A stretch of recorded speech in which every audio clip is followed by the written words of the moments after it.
So, in my video Interactive Propaganda, I touched briefly on the military entertainment complex, the system by which the military partners with the entertainment industry for their mutual gain. And while I gave some brief examples as to how these industries interact with one another in movies, I felt it important to go a little more into detail into the video game side of things, in order to truly uncover how the interactivity of video games serves the military-industrial complex. But first, a history lesson. In the early 90s, several games were released that rapidly revolutionized gaming as a medium, and set trends for the type of games that we still see today. Their technological complexity and intensity quickly rewarded them with immense popularity, with hundreds of clones and mods being made based on these games' code. I'm talking, of course, about Bubsy 3D. Nah, I'm joking, it's Doom. Doom, published by ID Software in 1993, is considered to be one of the most important works in video gaming history simply for how much it pioneered. Where Wolfenstein 3D walked a year before, Doom ran the next with improved and increasingly complex level design, 3D graphics, networked multiplayer gaming, and shareware. Shareware comes in the form of open and accessible files, which were called WADs, short for Where's All the Data, because these files contain data from the game such as music, textures, and effects, all stored separately from the game's programming and unencrypted, open and malleable to whomever could find them. If you include sounds, music or sprites in your PWAD with the same names as those in the iWAD, then you'll see those showing up in the game. Here I've replaced a few sounds. This was, essentially, a primitive form of modding all the way back in 1993. This allowed many games to be created in the following year that have since been considered Doom clones for the fact that they used the same template and software that Doom provided. One such example of a Doom clone is the extremely originally titled Doom 2, published again by ID Software in what I can only describe as an act of self-plagiarism. But in all seriousness, Doom 2 was just as important as its predecessor and refined several elements of the original Doom that made it stand out from its contemporaries. The largest of these improvements was made not to the game itself, but the computer hardware that the game ran on. Level design became increasingly more complex and intricate with these technological improvements. The game was, essentially, a technological showcase for the hardware and software that it ran on. And then the military got involved. Not because they had an issue with it or anything, in fact they saw a great deal of potential in this massively popular title, particularly its multiplayer capabilities and that shareware I mentioned earlier. It was this shareware that caused the US military to create their own counterpart to Doom, created in 1996 for specialized usage within the Marine Corps. This is what later came to be known as Marine Doom. And the game is exactly what you would expect from such a blunt title, a reskinned copy of Doom where instead of fighting demons through a scientific facility, you fight your way through an enemy bunker, complete with human NPCs to blow apart. As I've already mentioned, this game wasn't created with the intent of public distribution. It was actually used as a team building and coordination exercise among groups of Marines. Using that improved network functionality this game was so known for, teams of 4 Marines, a squad leader, 2 riflemen and a machine gunner would work together in what's essentially a militarized LAN party to complete special missions that mirrored scenarios that they would really find themselves in. The most common level, thanks to the improved complexity and level design this game allowed, was storming and destroying an enemy bunker. They even created levels that served as contingency plans for scenarios that may happen in the future. Officers point out the games can eventually be reprogrammed with the floor plans of U.S. embassies. That way Marines could prepare rescue missions in advance in case of situations like the 1979 seizure of U.S. diplomats in Iran. Now, I know it would be perfect for me to outline how these LAN parties served as actual real-life training exercises for the Marines, wouldn't it? The US military's taken a game and commodified it for their own purposes of training, haven't they? And while I wish it was that simple, it's not really. These games did serve a useful purpose in training Marines, but not in that it translates one-to-one to a real-life operation. Instead, these games were used as team-building exercises, with each player being forced to communicate with their team under duress. Despite not being a totally accurate means of education, the inability to conduct live exercises meant that this game was the next best thing to teach certain strategies and team movements in a way that can be demonstrated before the player, with them also being involved in the process. So, rather than being an exact education of what to do in a certain scenario, it was certainly an effective tool in teaching them the precursors to things that would be extremely necessary in a certain scenario. After all, isn't that why the army has you make your bed meticulously over and over without a single crease or speck of dust in sight? For starters, obeying someone when they tell you to make your bed every which way from Sunday the 20th time in an evening is a pretty good way of turning yourself into a soldier who's willing to follow orders. As well as this, it reinforces over and over again again the need for good attention to detail. I had it put to me this way by someone that knows what they're actually talking about. If you're going to skimp out on something as easy as making a bed, who's to say if you've properly cleaned your rifle? And who's to say that a dirty rifle won't jam when you really don't need it to? Obviously playing video games isn't going to make you a strategic genius or a bullet dodging marksman 100% of the time, but there are certain things these games can sway. For instance, the squad leader, having to lead the exercise, would no doubt learn methods of effective communication where time, as well as safety, are a factor. Likewise, his squad would learn to take orders, and the team as a whole would develop strategies that made them a more cohesive unit. Hearing orders from someone you aren't facing among busy chatter is another skill that you'd soon pick up pretty quickly by playing Marine Doom. The fire teams, as they were called, were set up to be facing away from each other within the same room, so clear communication in the absence of a visual reference became tantamount to these operations' success. And there were other mechanics built into the game itself that aided the development of these behaviours. Ammo management and discipline became incredibly important, as did protecting certain team members and coordinating movements. So rather than serving as an exploitation of the way gamers are taught to think, Marine Doom began as an effort to use games to teach players, and therefore potential soldiers, how to think by setting the precedence of what makes a good soldier via the results of an interactive multiplayer experience. Doom was the predecessor for a new form of interactive and immersive experience where you yourself were the one to do the shooting from a first-person perspective within a 3D environment. The military understood this, and using this game's technological innovations created their own WOD for the game to suit their own needs. And thus, the military-industrial complex turned towards video games as the new recruitment and PR tool.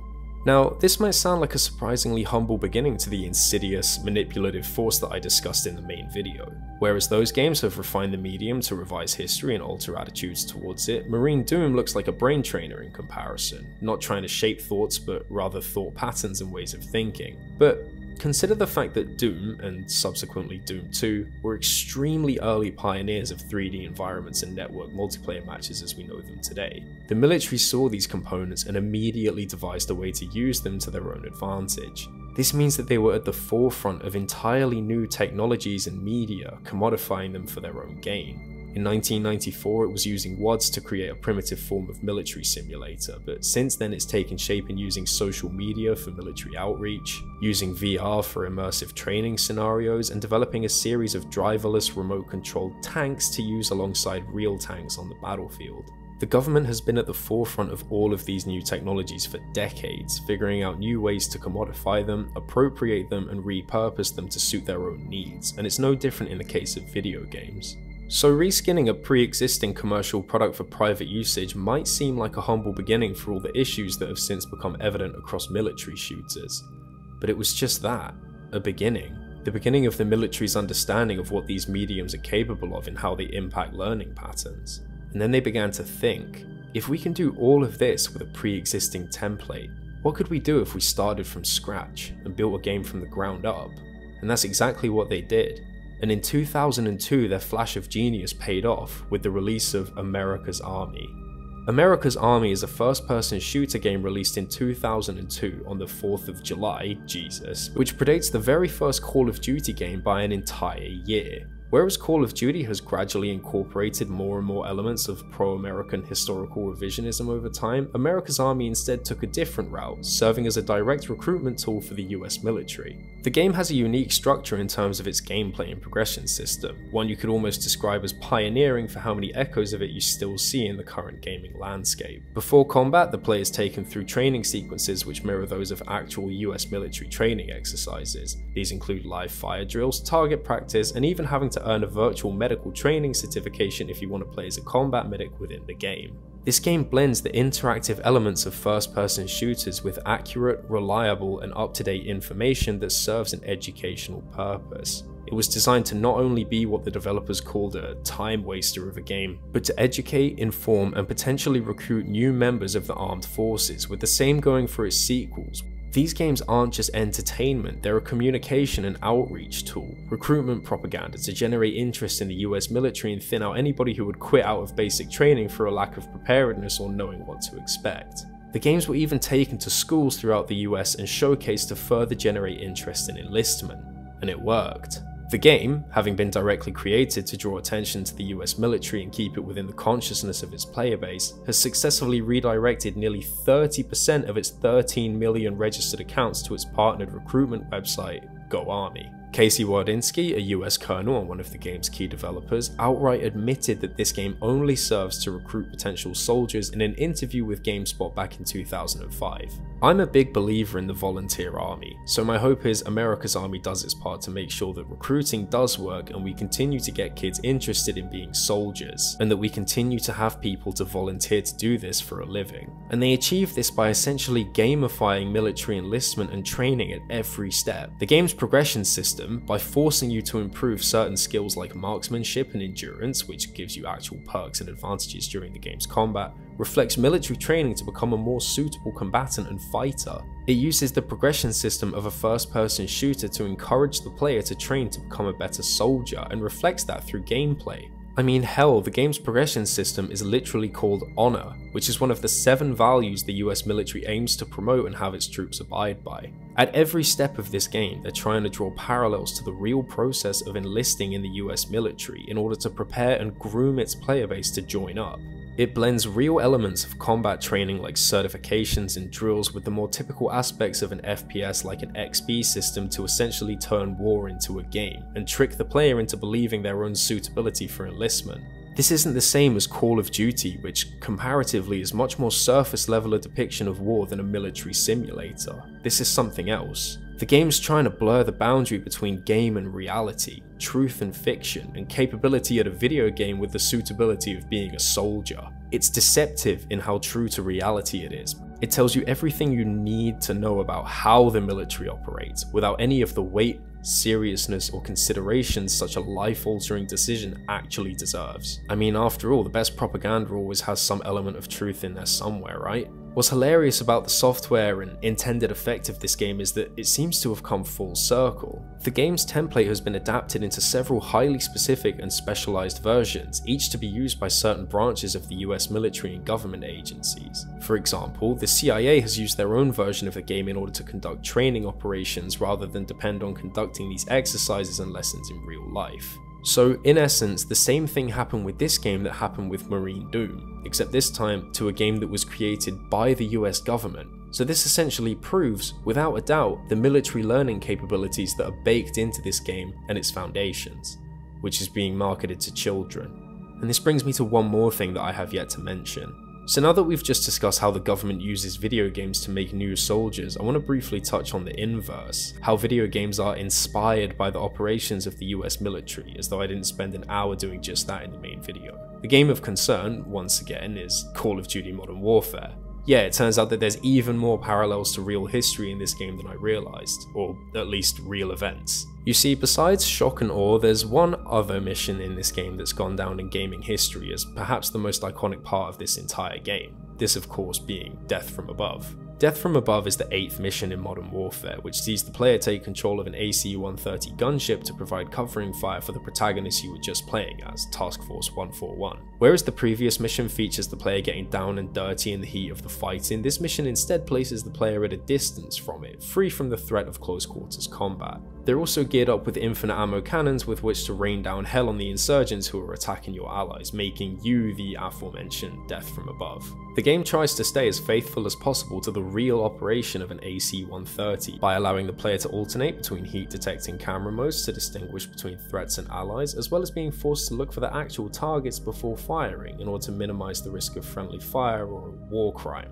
This is a surprisingly distinct effort from Modern Warfare to tackle the concept of rules of engagement, the means by which military operations determine lawful use of force. Rather than serving exclusively as a power fantasy for the player, which it still does, make no mistake, this is also an interestingly contemplative way the game forces the player to think about what they're doing and who they're doing it to.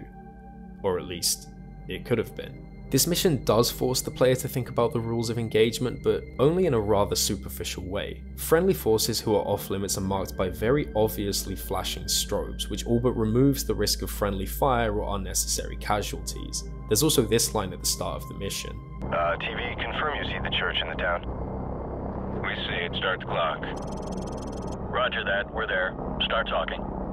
You are not authorized to level the church. Do not fire directly on the church. Which further serves to lay down some ground rules, but only superficially. You see, while the church is off limits, the dozens of armed insurgents running out of it are mere cannon fodder for you to mow down. There's nothing forcing you to differentiate between who's a civilian and who's an armed insurgent and an active threat. There's our guys and their guys, and the difference between them is as simple as a flashing light. Of course, this mission ignores the real complications that arise from such a divorced means of warfare, that being, when everyone is a white blob on a screen, it's kind of hard to appreciate the nuances of what's happening. I mentioned in my main video the Kunduz hospital bombing, where US coalition forces in Afghanistan killed 42 innocent people due to human error. This is the inevitable result of creating weaponry that divorces you from what you're doing to this extent. Because the crew was too far away, the targeting gear was not working properly, so they used visual descriptions of the compound and targeted the closest large building, which turned out to be the hospital.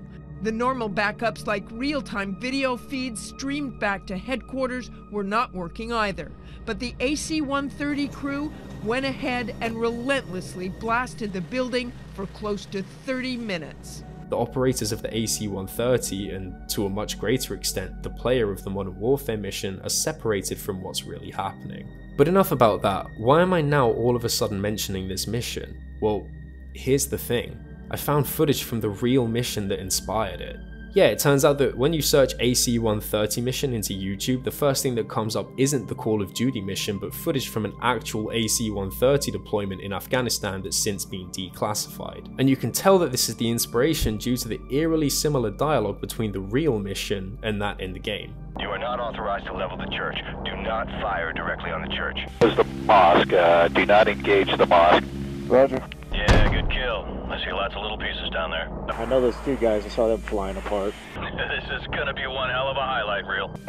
Trust me, highlight film. These lines are way too similar to be a coincidence, and the fact that this mission was made public all the way before the game came out demonstrates that this did indeed serve as the inspiration for the mission in Modern Warfare. And I mean, isn't that pretty fucked up? That Call of Duty's player base is being inadvertently trained or groomed to enact a version of an actual mission that happened where real people died? The mission in Call of Duty removes any nuance or room for error on the part of the player by serving as a power fantasy first and a challenging game second. Death from Above has the player already equipped with all of the knowledge and intel they need. There's essentially no risk of killing the wrong person as long as they wait for the enemy guys to make themselves apparent. The risk of civilian casualties is pretty much zero. Now take a look at the real mission. The square building is the mosque, or is it the rectangle? The rectangle! The building is the mosque. Roger that. What you've just heard there is the crew of an AC-130 gunship trying to figure out which building is a mosque to therefore avoid shooting and which building can be engaged. And at first they get it wrong. This could be a costly, horrific mistake if this miscommunication went uncorrected. Thankfully it does, but what I'm saying is, real warfare like this is messy. It's not a clear-cut game of good versus bad guys, but a process by which the wrong call made to somebody thousands of feet up in the air could result in dozens of civilians being killed instantly, like what happened in Kunduz. There's a video of a US military veteran talking about this exact thing. Mistakes do happen in the real world, and they're devastating. And so having this game's player enact a dumbed down, simplified version of this mission, which removes any question as to the effectiveness of fighting terrorism by bombing white outlines from kilometers away without the consideration of civilian casualties, is ignorant at best and malicious at worst. All this level does is dilute actually important questions as to the efficacy of the tactics we use against supposed enemy forces and reduces these complexities into little more than an interactive tech demo. It doesn't matter who you're killing or in what matter of brutality you're doing it, so long as the weapon is cool enough. I mentioned that the footage from this mission is available on YouTube. This is important because it highlights how people's attitudes towards war aren't strictly limited towards the games they play, but what those games represent.